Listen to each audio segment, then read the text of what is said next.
من بين كل المواضع في القرية ثمة أحمق لم يختر سوى هذا المكان كي يفقد الوعي فيه. ومن بين كل النشاطات الفسيولوجية لم يجد نشاطا أفضل من النسف. يمكننا الآن أن نرى بعين الخيال كيف بدأ ذلك الشيء يتحرك.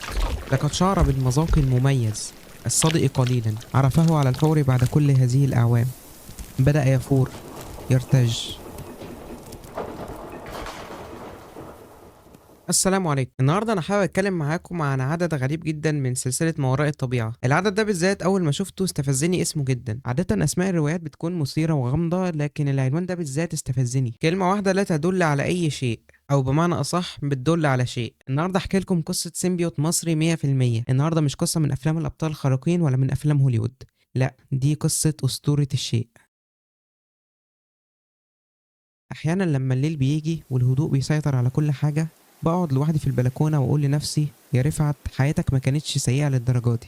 انت شفت حاجات غيرك عايش ومات من غير ما يسمع عنها حتى. بس الحقيقه انا بخاف من الضلمه والبرد والوحده، والقبر ما بقاش بعيد. والنهارده هحكي لكم عن الشيء، حاجه لا هي رعب ولا هي حاجه تقزز، هي حاجه شنيعه بكل ما تحمله الكلمه من معنى. جهز قوتك واسمع اسطوره الشيء. بتبدأ القصة بمطاردة مثيرة في قرية فيها 10 رجال بيطاردوا شخص اسمه بكر الشناوي، محاسب في منتصف الأربعينات، وبنكون مش عارفين هو بيجري ليه ومين اللي بيطاردوه. بكر كان مصاب بجرح في كتفه وصدره بينزف بشدة، وهو بيجري وبيهلوس بسبب النزيف، وكبر سنه بيقع في منحدر صخري وبيفقد الوعي في منطقة المقابر القديمة. بكر وقع جنب قبر قديم لشخص اسمه عبد السلام أحمد شرشيرة، توفى سنة 1382 هجرية. أثناء غيبوبته دمه اللي وقع على التربة بيتسرب لداخل القبر، وفجأة بيظهر شيء خارج من القبر. الشيء بيبدأ يتحرك ويتغذى على دم بكر، وبتتمد منه أهداب دقيقة جدا زي المجسات بتدخل جوه أنف بكر لحد ما توصل لمخه.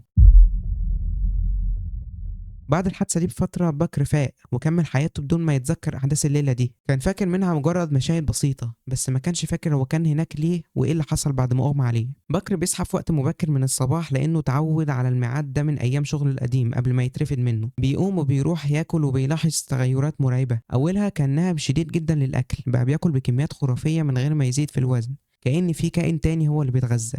وكمان بيلاحظ إن الجروح العميقة اللي كانت في كتفه وصدره اتشافت بالكامل كأنها ما كانتش موجودة أصلا. بكر بيبدأ يلاحظ حاجات مرعبة بتحصل في جسمه، بيبدأ يفقد أسنانه، لكن بيكتشف إن السنة اللي بتقع ما بتكونش مجرد عظمة، دي بتتحول لكائن حي صغير له أهداب وبيتحرك. الموضوع بيتطور وبكر بيكتشف إن الكائنات دي بدأت تكبر أكتر، وكل ما يفقد شيء من جسمه بيبدأ الشيء ده يكبر ويتحول.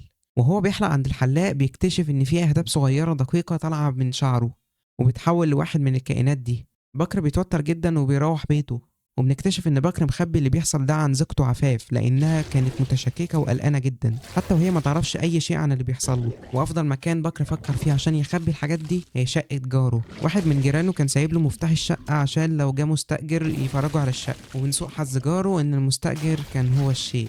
بكر بدأ يجمع الكائنات دي في بيت جاره في الحمام، بس هو ما كانش مرتاح، كان عايز يفهم ايه الحاجات دي، والمرعب أكتر إزاي بتخرج منه وبتتحول لكائنات حية. بكر بيسمع في الراديو ضيف غريب، دكتور في أمراض الدم، وبيقول إنه متخصص في أمور ما وراء الطبيعة، والدكتور ده بيكون رفعت إسماعيل. بكر بيتصل برفعت وبيتفق معاه انه يقابله في عيادته، وفعلا بكر بيقابل رفعت وبيحكي له على كل اللي فاكره، بس مش بيحكي له بتفاصيل. ورفعت بيكون متشكك في بكر شويه وحاسس انه بيخبي عليه حاجه. في البدايه بيفتكر ان بكر مريض بمرض نفسي او عنده فوبيا التحلل الجسدي، لكن لما بيروح معاه شقه جاره بيشوف نفس الكائنات دي في البانيو وهي بتتحرك ولها اهداب مخيفه. رفعت بحذر بياخد عينه من الكائنات دي لصديقه دكتور حسين المتخصص في علم الانسجه. بعد ما رفعت بيدي لدكتور حسين العينه، دكتور حسين بيقضي وقت صعب جدا مع الشيء في المختبر. بعد ما بدأ يكبر جدا والتهم فار التجارب بالكامل بمجرد ما الدكتور سابه 5 دقايق وراح يعمل قهوة. الدكتور حسين بيستنتج ان الشيء ده بيكبر مش بيتكاثر، والمحفز انه يكبر هو الخوف، والكائنات دي بيطلق عليها اسم الفيروسات لانه مش بيقدر يصنفها تبع اي نوع من الانواع المكتشفة علميا. كائنات ما بين الجماد والحي، بتتكاثر بسرعة رهيبة وبتحول خلايا المضيف لخلايا فاسدة من نفس نوع الشيء ده. رفعت وبكر بيقرروا يروحوا القرية اللي بدأ عندها الموضوع كله في المنوفية. رفعت كان سايق عربيته القديمة اللي كان فخور بيها جدا رغم ان الرحلة كانت طويلة ومرهقة، وهو بيكره القيادة لمسافات طويلة. لما وصلوا القرية بدأوا يسألوا عن مكان المقابر. المشكلة إن رفعت لما كان بيقول لهم إنه عايز قبر عبد السلام شرشيرة كانوا بيخافوا جدا وبيحذروه بلهجة حادة إنه ما يروحش هناك أبدا. وبعد فترة من البحث وأخيرا بيلاقوا المقابر. عند المقابر قابلوا شيخ اسمه الشيخ عارف، راجل عجوز بيعيش في أوضة طينية وبيدخن الجوزة بتاعته. الشيخ عارف حكى لهم إن القبر ده شيء محرم ومخيف عند أهل القرية، وأهل القرية بيعتبروه قبر لجني أو مارد، وإن الأسطورة دي توارثتها الأجيال بمهابة ومحدش بيجرؤ يقرب منه أو يعرف حتى سبب الخوف منه. ولكن الغريب إن الشيخ عارف نفسه مش مقتنع بالأسطورة دي، وكان معتقد أصلا إن مفيش أي حاجة في القبر. الشيخ عارف اتفق معاهم بصعوبة إنه هيوصلهم للقبر، بس بشرط إنهم يخلصوا بسرعة اللي هم عايزينه ويمشوا قبل ما أهل القرية يعرفوا، عشان محدش يجي يحاول يأذيهم. علشان يفتحوا القبر الشيخ عارف جاب لهم شخص اسمه سعد، وهو ناهش قبور محترف. رفعت وصف سعد بإنه رجل قوي البنية وشكله مريب. بس المفاجأة إن بكر أول ما شاف سعد بانت على وشه نظرات غريبة ومش مريحة، ورفعت لاحظ إن بكر اتثبت في مكانه كأنه يعرف سعد، وسعد كمان بيبص لبكر بنظرة حادة. ولكن الأمور بعدها بتمشي عادي كأن كل واحد فيهم بيتظاهر إنه ما يعرفش التاني. التلاتة بيبدأوا يتحركوا للقبر وأخيرا بيقفوا قدامه. بدأوا بالحفر بالليل في جو مشحون جدا بالخوف. وفجأة حصلت حاجة غريبة، سعد بيطلب من رفعت إنه يروح عند الشيخ عارف عشان يجيب من عنده حبل. رفعت بيستغرب الطلب وبيقول له طب ليه مش بكر بما إن رفعت كبير في السن. سعد بيزعق فجأة وبيقول لرفعت إنه أضعف واحد فيهم وإنه مش هيقدر يساعده في غياب بكر. رفعت بياخد الكلام بواقعية وبيتخطى الإهانة وفعلا بيبعد عنهم ويروح لبيت الشيخ عارف. رفعت لما وصل لبيت الشيخ عارف ملقاهوش هناك، فضل ينادي ويدور عليه بس مش لاقيه. وفجأة رفعت سمع صوت حشرجة رهيبة وبعدها صمت قاتل. رفعت رجع بسرعة لقى بكر واقف لوحده وبيرتجف، وسعد اختفى تماما من المكان. رفعت سأل بكر فين الراجل. بكر رد عليه بصوت مرتعش وقال تلاقيه راح يدور على حاجة في حتة قريبة معرفش. رفعت فضل مستغرب وشاكك في الرد ده، لكن بكر أصر إنهم يكملوا فتح القبر. لما كملوا حفر وفتحوا القبر شافوا صخور ضخمة ومفيش أي أثر لجثة أو حتى لبقايا جسد. كل اللي كان موجود هي الصخور دي بس. أثناء ما كانوا مستغربين إن القبر مليان الصخور دي، بكر مسك المجرفة ونزل بيها على إحدى الصخور فشقها نصين. رفعت شاف منظر لا يمكن نسيانه. دي مش صخور، دي كتلة من الشيء. أول ما الصخرة انشقت طلع منها كتلة ضخمة من الشيء مغطى بالأهداب، لها عيون شريرة لونها أحمر. حركتها فكرت رفعت بالأميبا، بدأت تزحف وتقرب منهم. رفعت صرخ في بكر وقال له اوعى تسيبها، وبدأ بكر بيضرب فيها بكل قوته بالمجرفة، والكتلة كانت بتتقسم وترجع تتجمع تاني. رفعت جات له فكرة، النار. وفعلا رفعت اخد المصباح ودلق منه الكريوسين. بكر اعترض وقال له كده القريه كلها هتعرف احنا بنعمل ايه. رفعت قال له اول ما يولع فيه النار هيجروا على العربيه، لان الكيروسين فيه ميزه مش زي البنزين، مش هينفجر، لا هيولع ببطء، وده هيسيب ليهم وقت يهربوا. بمجرد ما رفعت ولع بالولاعه بتاعته النار لقى الشيء بيهرب وبيرتجف كانك ولعت في فرن قديم مليان حشرات.